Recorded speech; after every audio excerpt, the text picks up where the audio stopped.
26শে জানুয়ারি ভারতের প্রজাতন্ত্র দিবস। আপনি কি কখনো ভেবে দেখেছেন বছরে 365 দিন থাকতেও কেন 26শে জানুয়ারি দিনটাকে প্রজাতন্ত্র দিবস হিসেবে পালন করা হয়? অনেকে ভাব 26শে জানুয়ারি মানে প্যারেড আর আনুষ্ঠানিকতা, কিন্তু এই তারিখটা এমনি বেছে নেওয়া হয়নি।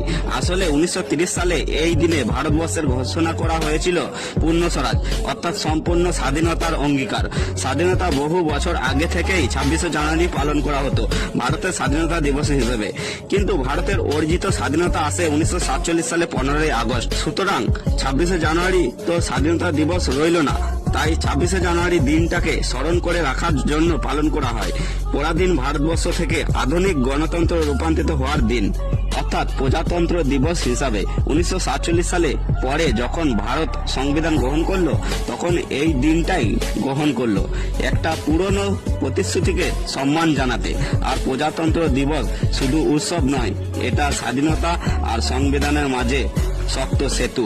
26শে জানুয়ারি সেই দিন যেদিন ভারত অঙ্গীকারবদ্ধ হয় বিশ্বের সর্ববৃহৎ গণতান্ত্রিক ধর্মনিরপেক্ষ রাষ্ট্র হিসেবে নিজেকে প্রতিষ্ঠিত করার। আর আপনি যদি একজন ভারতবাসী হয়ে থাকেন তবে অবশ্যই কমেন্ট বক্সে লিখুন আই লাভ মাই ইন্ডিয়া। জয় হিন্দ, বন্দে মাতরম।